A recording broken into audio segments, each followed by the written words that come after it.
Nous sommes ici aujourd'hui avec la présidente du CJP, Daphné de Lamirande. Alors, merci beaucoup de passer une entrevue avec moi aujourd'hui. Merci de m'avoir invité. Alors, vous venez de passer une fête semaine à l'AGA de la FAN. Alors, qu'est-ce que votre association contribue à la région acadienne? Nous, on s'assure vraiment que on fait essentiellement deux choses. On représente et on défend les intérêts des jeunes. Alors, on s'assure qu'ils sont représentés et qu'ils puissent avoir une voix. Et on organise des activités pour eux pour qu'ils puissent se rencontrer, faire des échanges et puissent vraiment aimer ça, le francophone. C'est vraiment important, comme vous avez mentionné toute la fête semaine, et vous faites ça vraiment bien. Alors, quel projet terminé cette année voulez-vous partager avec les gens de la région de Richmond? Je dirais une des activités dont moi je suis le plus fière, ce serait au mois de décembre, on a donné des formations à des adultes à propos de l'inclusivité des personnes de couleur et aussi l'inclusivité des différentes identités de genre et identités sexuelles. Je trouve que cela fait en sorte que les adultes ont pu mieux comprendre comme des termes que les jeunes utilisent. Je trouvais que quand je parlais avec des adultes, il y avait un peu de difficulté de comprendre c'était quoi les termes que j'utilisais dans ces deux sujets. Et je crois que ça a un peu montré que vraiment, comme ça sert à quoi le Conseil jeunesse provincial. Il y a beaucoup de gens qui pensent qu'on peut juste organiser des activités pour des jeunes, mais on organise essentiellement des choses qui viennent des jeunes. Alors même si c'était une activité pour des adultes, ça a bénéficié les jeunes. Ça crée des communautés beaucoup plus inclusives avec du vocabulaire et de la terminologie qu'ils ne connaissent peut-être pas. Ouais. Oui. Excellent. Alors, quels sont les projets intéressants que vous entamez présentement ou comme dans un futur proche? Moi, je suis très excitée pour notre rassemblement jeunesse provincial. C'est notre premier gros événement en personne depuis la pandémie. Alors, ça va avoir lieu du 9 au 11 décembre. Et essentiellement, il va y avoir des jeunes de 12 à 18 ans venant de tous les coins de la province qui vont se rassembler pour une fin de semaine super le fun, plein d'activités et plein de belles rencontres. Ça leur donne la chance de se revoir après, c'est comme 2-3 années de pandémie et de développer cette fierté francophone. Et j'ai juste hâte de voir un peu la prochaine génération de jeunes qui vont, les futures personnes qui vont être aussi CJP. Oui, et de rebâtir cette communauté de jeunesse en personne. Vous avez créé ça en virtuel pendant la pandémie, évidemment, mais c'est vraiment important de créer ça en personne. Alors, pour les gens ou les jeunes qui voudraient participer à cet événement, ils peuvent retrouver ces informations sur vos réseaux sociaux de Conseil jeunesse provincial, sur Facebook ou leurs représentants d'école. Oui, ils peuvent aller à leur représentant du CJP de leur école, leur agent de développement scolaire et communautaire. Et sur les médias sociaux, on est @boom dans ta face. Excellent. Alors, comment est-ce que les gens peuvent devenir membres de votre organisation? Alors, pour être sur notre conseil de direction, on a essentiellement un représentant par école. Alors, ça se fait quand que les élections du conseil jeunesse étudiant ont lieu. Et c'est un peu différent dépendamment de l'école. Pour être sur notre bureau de direction ou un poste de représentant postsecondaire, ces élections ont lieu à notre assemblée générale annuelle qui a habituellement lieu au mois de septembre. Mais juste pour participer à nos activités, vous pouvez aller vous inscrire. Les jeunes qui sont dans les écoles du CSAP qui ont une 12e année sont automatiquement membres du CJP. Par contre, si vous avez l'âge, mais que vous allez à une école d'immersion ou que vous allez à Carrefour ou Marémonde, le processus est un peu plus compliqué, mais vous pouvez aller voir votre agent et essentiellement l'école va payer pour que vous soyez membre du CJP. Alors, ça va par école membre d'une école qui a une 12e année, c'est ça? Oui. Et comme tu as mentionné, les écoles qui n'ont pas cela, il y a encore des possibilités, mais c'est juste un peu un frais d'inscription. Oui. Alors, il faut payer un certain montant pour que tu puisses être un membre du CJP. Et ensuite, c'est tout que tu dois payer pour l'année. Tu fais juste payer les frais d'inscription pour les événements normaux. Excellent. Et comment vous assurez une visibilité dans les régions acadiennes? Je trouve que la façon qu'on fait ça, c'est en ayant comme des représentants de chaque école. Cela fait en sorte que les jeunes de pas mal chaque région peuvent avoir une voix et peuvent aller voir leurs représentants et partager leur opinion.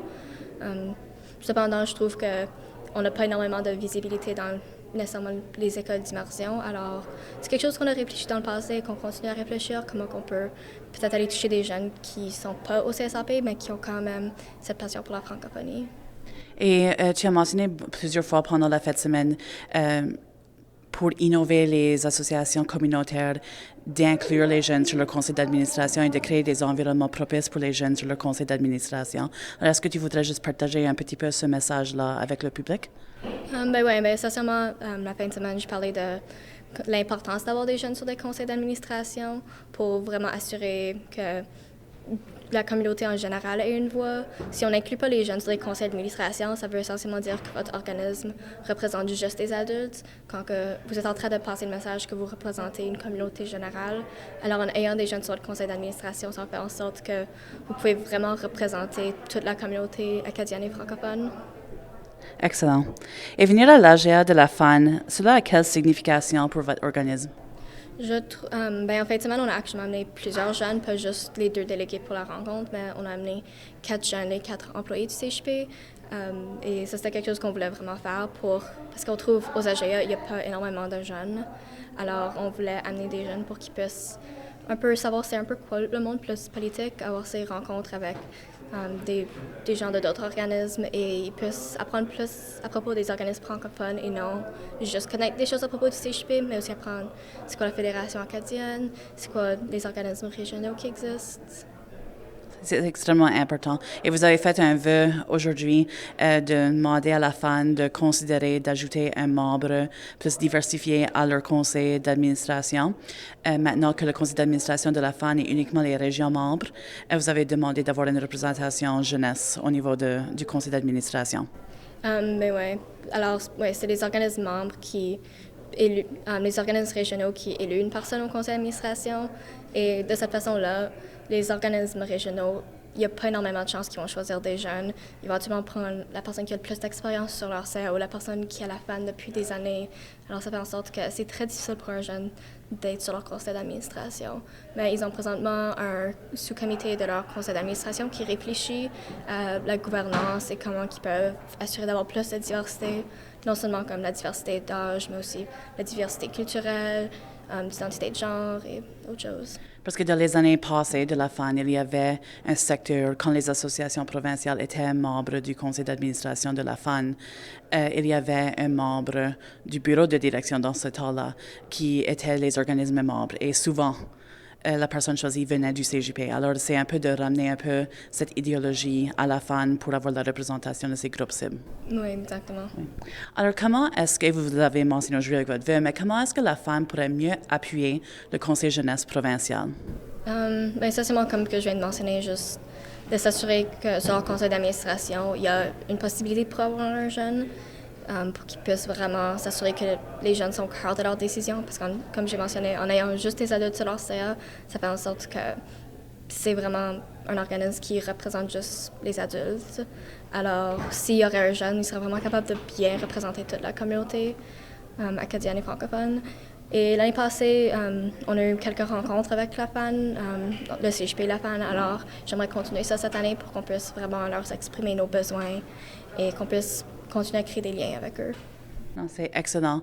Et je te remercie énormément pour cette entrevue. Et je crois que le message le plus important ici, c'est que tu es en train de demander à la FAN d'être le modèle pour toutes les autres associations provinciales et de montrer comment on crée un environnement propice pour la représentation jeunesse qui siège au niveau du CA. Oui, exactement. Oui. Merci beaucoup. Merci de m'avoir invité. Alors, cela était l'entrevue avec Daphné de Lamiran, la présidente du Conseil jeunesse provincial de la Nouvelle-Écosse, avec son message pour tous les jeunes de la province ainsi que les autres associations communautaires dont elle avait un message pour la collaboration cette année, comme on a entendu pendant le panel, pendant l'AGA de la FAN. Alors, si vous voulez me rejoindre pour voir cette émission ou n'importe quelle autre émission que je produis pour TELIL, vous pouvez me rejoindre sur les réseaux sociaux de TELIL avec Facebook, Instagram ou Twitter sous le nom d'utilisateur TELIL Community Television. Vous pouvez m'envoyer aussi un courriel à gabrielsanson@commercialgmail.com ou bien me retrouver sur ma page publique de Facebook, Gabriel Sanson, journaliste civique de TELIL. Merci d'avoir écouté cette émission et on se voit la semaine prochaine.